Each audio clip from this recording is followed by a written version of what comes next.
Welcome to this channel. तो आज की इस वीडियो में हम बात करेंगे कि किसी भी यौगिक का रासायनिक सूत्र कैसे लिखा जाता है। रासायनिक सूत्र किसी भी यौगिक के संघटक का प्रतीकात्मक निरूपण होता है, यानी कि सिंबॉलिक रिप्रेजेंटेशन होता है। रासायनिक सूत्र लिखने के लिए हमें तत्व के प्रतीकों एवं उनकी संयोजन क्षमताएं यानी कि वैलेंसी मालूम होनी चाहिए। आगे बढ़ने से पहले हम दो इम्पोर्टेंट कॉन्सेप्ट, पहला आयन और दूसरा यौगिक देखने जा रहे हैं। बात करते हैं हम आयन बहिष्ठ के प्रकार के बारे में। आयन जो होता है वो क्या होता है? आवेशित परमाणु अथवा परमाणुओं का एक ऐसा समूह होता है जिस पर नेट आवेश उपस्थित रहता है, यानी कि उस पे चार्ज प्रेजेंट रहता है। अब आयन दो प्रकार के होते हैं, पहला धनायन यानी कि कटायन और दूसरा ऋणायन यानी कि अनायन। धनायन जैसा कि नाम से ही स्पष्ट है कि इस पर धनात्मक आवेश यानी कि पॉजिटिव चार्ज आ जाता है। ऐसा इसलिए होता है क्योंकि इसमें जो परमाणु होते हैं वो इलेक्ट्रॉन दान करते हैं।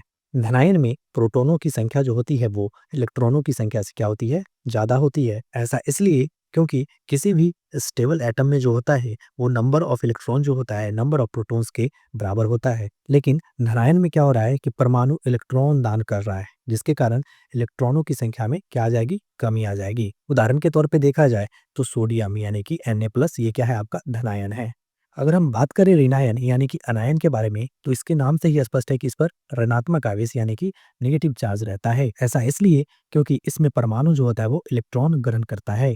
इसमें प्रोटॉनों की संख्या जो होती है वो इलेक्ट्रॉनों की संख्या से क्या होती है? कम होती है। ऐसा इसलिए क्योंकि परमाणु यहाँ पे इलेक्ट्रॉन ग्रहण कर रहा है, जिसके कारण इलेक्ट्रॉनों की संख्या में क्या हो जाती है? वृद्धि हो जाती है। उदाहरण के तौर पे देखा जाए तो O2-। अब आप सभी के लिए एक क्वेश्चन है कि धनायन Mg2+ में कितने इलेक्ट्रॉन होते हैं? इसका आंसर आप कमेंट में लिखेंगे। अब बात करते हैं हम दूसरे टॉपिक यौगिक यानी कि कंपाउंड के बारे में। जब भिन्न तत्व के दो या दो से अधिक परमाणु को हम एक निश्चित अनुपात में संयोजित करते हैं और उससे जिस पदार्थ का निर्माण होता है उसे क्या कहते हैं? यौगिक कहते हैं। यानी कि तत्व ए जो तत्व बी बनाता क्या है? आपका यौगिक AB। यौगिक दो प्रकार के होते हैं, पहला आयनिक यौगिक यानी कि आयनिक कंपाउंड। इसमें क्या होता है कि यौगिक जो होता है वो आयनों से मिलकर बना होता है, और जो ये आयनिक यौगिक होते हैं वो सामान्यतः धातु एवं अधातु से मिलकर बने होते हैं।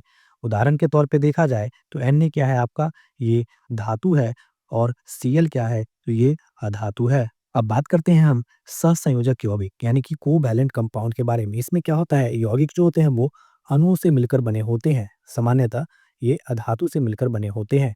उदाहरण देखा जाए तो H2O। अब बात करते हैं हम आज के सबसे इम्पोर्टेंट टॉपिक रासायनिक सूत्र लिखने के बारे में। रासायनिक सूत्र लिखने के लिए सबसे पहले आपको तत्व के प्रतीकों एवं उनकी संयोजन क्षमता यानी कि वैलेंसी क्या होनी चाहिए? पता होनी चाहिए। अब यहाँ पे आप क्या करते हैं कि हम आयन के नाम, उनके संकेत और उनकी संयोजकता याद करते हैं। ठीक उसी प्रकार अधात्विक तत्वों का संकेत और साथ ही वैलेंसी याद करते हैं, और साथ ही बहुपरमाणिक आयन होते हैं उनका संकेत एवं संयोजकता याद करते हैं।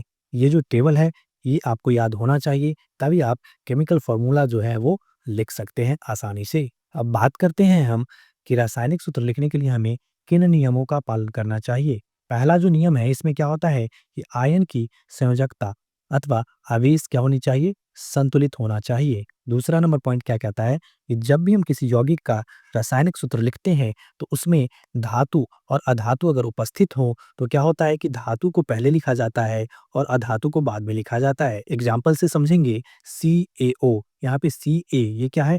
आपका धातु है, और ऑक्सीजन क्या है? अधातु है। ठीक उसी प्रकार NaCl में Na आपका धातु है और Cl क्या है? आपका अधातु है, और Fe आपका धातु है और S आपका अधातु है।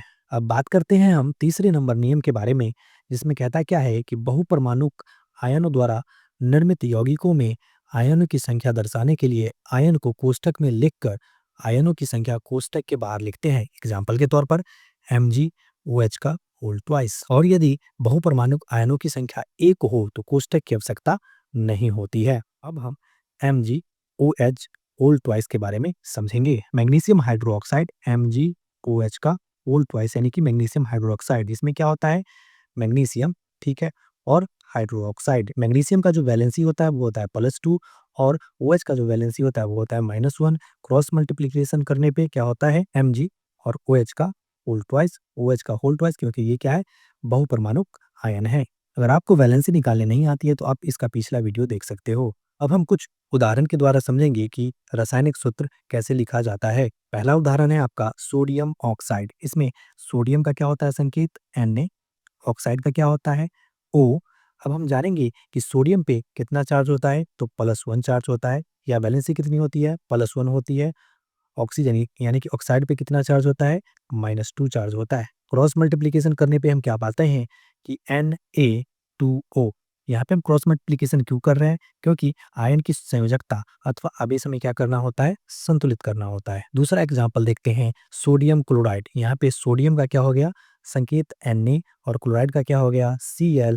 Na पे +1 चार्ज होता है, Cl पे -1 चार्ज होता है। क्रॉस मल्टीप्लिकेशन किया, आया क्या NaCl। बात करते हैं हम तीसरे नंबर एग्जाम्पल कैल्शियम ऑक्साइड के बारे में। कैल्शियम का जो संकेत होता है वो क्या होता है Ca, और ऑक्साइड का क्या होता है O। Ca पे कितना चार्ज होता है आपका, +2 चार्ज होता है, और ऑक्साइड पे कितना चार्ज होता है, -2 चार्ज होता है।